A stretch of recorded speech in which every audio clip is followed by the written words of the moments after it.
Favuzzi, everybody, yeah. Hey, this is an open mic. We're just working stuff out. How many times have you done comedy? I've been doing comedy 10 years and I still suck. So welcome to my world of just bombing on stage. But you know what? You don't lose until you give up. Some motivation for you. Are we having a good time tonight? Yeah. I'm quiet. Are you guys enjoying watching us come up here and spar? It is fun. Listen, there's enough sadness going on in the world. Let's try to bring some joy. I love you. That's right, I'm talking to you. Aww. And everybody in the world. Not that, you value the love. Coming to the stage next. Give it up for Hex O'Mancy. I don't know why he calls himself that, but I'm interested. So give it up for Hex O'Mancy. I might have just sent him a piece of shit. I don't know, but it's cool.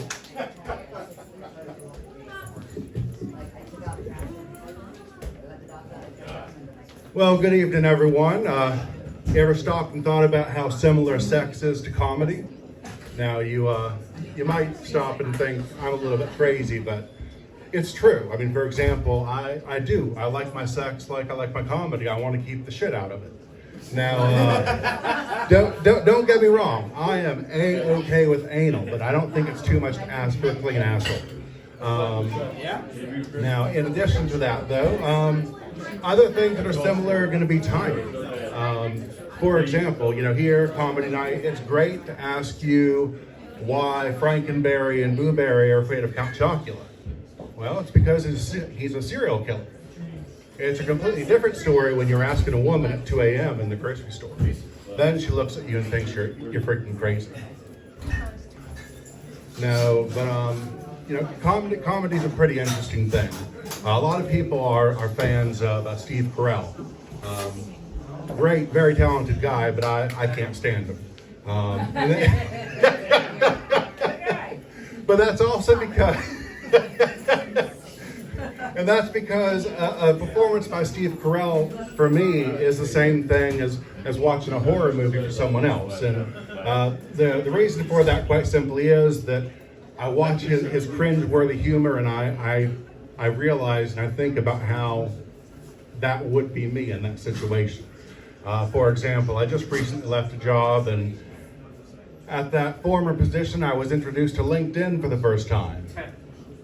So there I am working on filling out my LinkedIn profile and trying to figure out how I'm going to make myself sound all fancy with some of my extracurricular activities. And I start filling out about how I have led people through, or groups of people, I should say, through a complete and pleasurable experience, which, sounds fine until you stop and realize that the title for that position was Dungeon Master. Well, when I'm talking about, like a +4 Vorpal sword, someone else is looking at it thinking I'm talking about like a +4 Vorpal dildo. But, with this being a professional website, I wanted to make certain that I was doing okay. So without even, again, realizing just exactly how that looked, I stopped and I went to the HR manager and was going over with her, talking about what I was putting on the LinkedIn profile, and wanted to make certain I was going to be okay with the company. And it wasn't until she looked at me and said, "No, that's okay. People are into all kinds of different stuff," that I realized just exactly how that LinkedIn profile was sounding. But also, other ways in which comedy and sex are very similar are going to be the different, I'll say, fetishes. For example, there is race play when it comes to sex, and some people really enjoy racial humor. I was same previous job that I left, and there's a gentleman behind me who is from the Congo, and then the gentleman to my right is a man of color from here in the U.S. And we were talking about how President Trump had recently contracted COVID, and the question was, did he really have COVID, or was he just making it all up? Because you think about Cam Newton, he gets COVID and he's in quarantine for how long? Well, honestly, the answer to that question isn't really important. The important part is when the man from the Congo said, "But that's all right. Americans have lied about much, much worse." And the guy to my right said, "Yeah, like when they came on those boats and said, 'We're going to take you on a cruise. There's going to be free food.'" And what did I do? I laughed. It was funny. But then I also immediately got very silent and very self-conscious, wondering, am I allowed to laugh at that? Other types of jokes, just like there are people with dad issues, there's, role playing.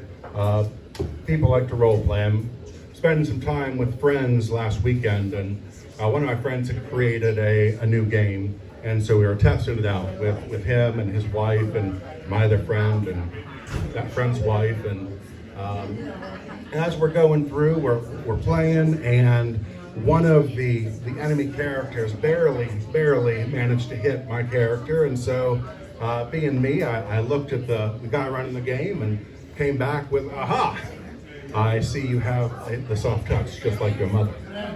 And and then my friend's wife started talking with her mouth full, and I looked at her and said, yeah, that's just what she sounded like last night. Got really nervous there when she looked at me super wide-eyed. But so yeah, sex and comedy are very, very similar. Now also there are times where you have, everyone has these moments, these glimpses of inspiration where they're going to come up with something amazing. And there have been times where I've had that, only to realize after the fact that someone else had gotten to the idea first. Everyone is aware of, for example, pasties. So I thought I was going to come up with some, but they were going to be edible, and I'd call them tasties. Unfortunately, someone had already made that. And then everyone is aware of Urban Dictionary, so I thought I'd make an Urban Thesaurus. Well, unfortunately, someone got to that one first, too. Do we have any fans of board games in here? Yeah. All right. Great board game is Clue. I mean, what better way to start off your childhood than learning how to kill someone?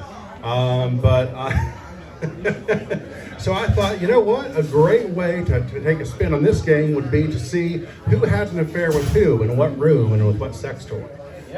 Because honestly, who wouldn't love it? You're having a great night with friends, and suddenly you get to stop and say, aha! It was Indiana Bones and Pussy Galore in the conservatory with the anal beads. But honestly, we all know the only conservative thing going down to that room are going to be the still in the closet politicians. Thanks, guys, though. Y'all have been great.